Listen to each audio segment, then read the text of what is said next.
आईने आपल्या मुलांसाठी उज्ज्वल भविष्यासाठी करा अत्यंत प्रभावशाली 108 हिरव्या मुगाचा उपाय. अंगारकी संकष्ट चतुर्थीचा मुहूर्त वेळ चंद्रोदय कधी आहे, उपाय व तोडगे कोणते करावेत. ज्येष्ठ महिन्यातील अंगारक संकष्ट चतुर्थी ही गणेश बाप्पांना समर्पित आहे. हा दिवस कृष्ण पक्षाच्या चौथ्या दिवशी येत असतो. ही संकष्ट चतुर्थी मंगळवारी आली आहे. तिला अंगारकी संकष्ट चतुर्थी म्हणून ओळखले जाणार आहे. या वेळेत चंद्रोदय 10:05 आहे. या दिवशी चुकूनही खाऊ नका ह्या 3 भाज्या. मांसाहारी पदार्थ, वांग आणि पांढऱ्या रंगाचा मुळा आणि गोबी तुम्हाला खायची नाही. या दिवशी आपल्या मुलांच्या भविष्यासाठी, जी नोकरी आहे, प्रगतीसाठी व प्राप्तीसाठी, त्यांच्या बुद्धीमध्ये प्रगती व्हावी, आईने आपल्या मुलांसाठी हा एक हिरव्या मुगाचा उपाय तुम्हाला करायचा आहे. तर पहा, हिंदू पंचांगानुसार यंदा ज्येष्ठ महिन्यातील कृष्ण पक्षाची ही तिथी 25 जून 2024 रोजी आहे. या दिवशी मंगळवार आला आहे. अंगारक संकष्ट चतुर्थी म्हणून ओळखले जाते. या दिवशी गणपतीची पूजा करण्याचा शुभ मुहूर्त 2:43 ते 3:39 आहे. या व्यतिरिक्त दुसरा शुभ मुहूर्त पहिला संधिप्रकाश म्हणून 25 जून रोजी संध्याकाळी 7:21 ते 7:42 आहे. निशिता मुहूर्त आहे. अंगारकी चतुर्थीला गणपती बाप्पाची पूजा सोबतच हनुमानजीची स्मरण तुम्हाला करायचे आहे. असे केल्याने तुमच्या कुंडलीतील जे मंगळ दोष आहे त्याचा अशुभ प्रभाव देखील कमी होत असतो. पूजा करण्यासाठी सकाळी उठून पाण्यामध्ये काळे तीळ टाकून स्नान करावे. गोमूत्र गंगाजल टाकून आंघोळ तुम्हाला करायची आहे. उपवास धरून गणेश बाप्पाची विधिवत पूजा तुम्हाला करायची आहे. गणपती बाप्पाची पूजा करण्यासाठी सर्वात प्रथम गणपती बाप्पाची अभिषेक पंचामृत टाकून अभिषेक तुम्हाला करायचा आहे. अभिषेक करत असताना ओम गण गणपते नमः या मंत्राचा जप करायचा आहे आणि गणपती बाप्पाला चौरंगावर एक लाल वस्त्र परिधान करायचं आहे. त्यावर गणपती बाप्पाची मूर्ती तुम्हाला ठेवायची आहे.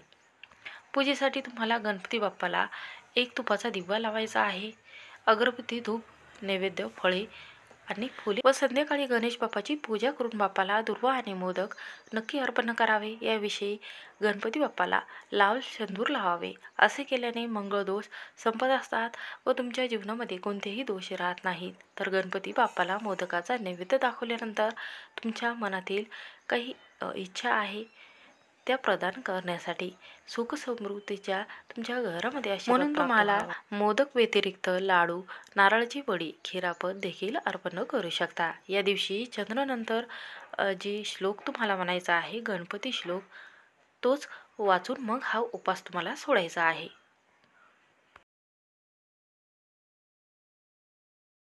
श्लोक असा आहे: गणेशाय नमस्तुभ्यं सर्वसिद्धी प्रदायक संकष्टहर्मे देवो गृहाणगम नमस्तुते कृष्णापक्ष चतुर्थतु संपूजित विद्युत क्षिप्र प्रसिद्ध देवेश अंगारकाय नमस्तुते. हा अंगारकी चतुर्थीचा श्लोक आहे.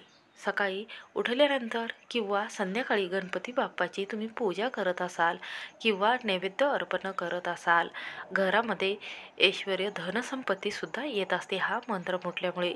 म्हणून तुम्ही अंगारकी संकष्ट चतुर्थीच्या दिवशी हा वर्षातून सर्वात मोठी अंगारकी संकष्ट चतुर्थी धरल्याने जी 12 संकष्ट चतुर्थी असतात, 12 महिन्यातील त्या संकष्ट चतुर्थीचं अंगारकी संकष्टी व्रत केल्याने त्या 12 संकष्ट चतुर्थीचे व्रताचे संपूर्ण फळ तुम्हाला मिळत असते. म्हणून ही अंगारकी संकष्ट चतुर्थी आवर्जून धरावी. संकष्ट अंगारकी चतुर्थीचे महत्त्व. अंगारकी संकष्ट चतुर्थी म्हणजे संकटाचा नाश करणारी चतुर्थी म्हटले गेलेले आहेत. जो भक्त खऱ्या मनाभावातून हे व्रत करत असतो आणि विधीप्रमाणे गणपती बाप्पाची पूजा करत असतो, श्री गणेश यांचे सर्व संकटही दूर करत असतो. त्यांच्या जीवनात मंगल गोष्टी नक्की आणत असतात आणि त्यांच्या कार्यामध्ये यश मिळवून देतात व गणपतीला विघ्नहर्ता म्हटले गेलेले आहे, विघ्न दूर करणारे म्हटले गेलेले आहे. त्यामुळे आपल्या भक्तांना कोणत्याही संकटात ते एकटे सोडत नाहीत व त्यांना प्रत्येक गोष्टीमध्ये साथ देतात. आता पाहूया आईने आपल्या मुलांसाठी जो हिरव्या मुगाचा उपाय आहे तो कसा करायचा आहे. हा केल्याने त्यांच्या बुद्धीमध्ये प्रगती होत असते व त्यांच्या जीवनामध्ये कोणतेही संकट, नोकरीबद्दल असेल किंवा यशप्राप्तीसाठी असेल, त्यामध्ये भरपूर प्रगती होत असते.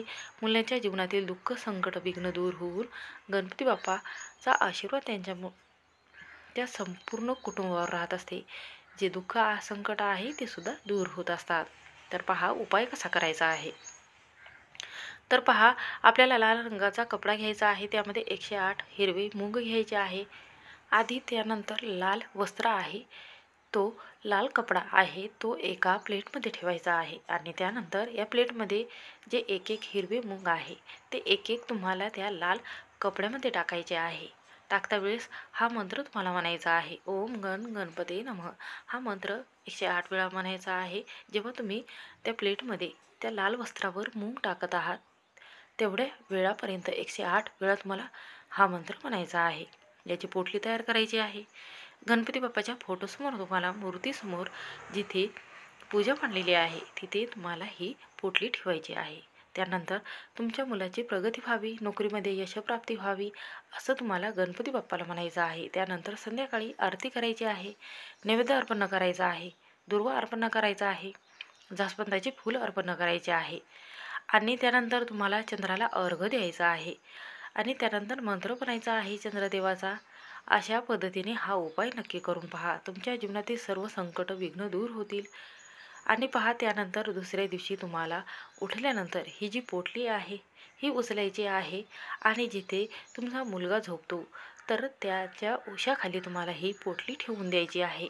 ती पोटली ठेवल्यामुळे त्यांच्या मनामध्ये वाईट विचार येणार नाही व तो अभ्यासाच्या प्रगतीमध्ये हुशार होईल आणि त्याची बुद्धी जी आहे ती तरळ चालायला लागेल व कोणतेही संकट, विघ्न दूर होतील. जेव्हाही तुमची इच्छा पूर्ण झाली त्यावेळेस हे मूग घ्यायचे आहे आणि नदीमध्ये विसर्जित करायचे आहे. हा उपाय नक्की करून पहा. तुमच्या मुलाच्या यशप्राप्ती होईल आणि तुमच्या मुलाच्या नोकरीमध्ये प्रगती होईल. असा हा अत्यंत प्रभावशाली उपाय आहे. नक्की करून पहा. श्री स्वामी समर्थ.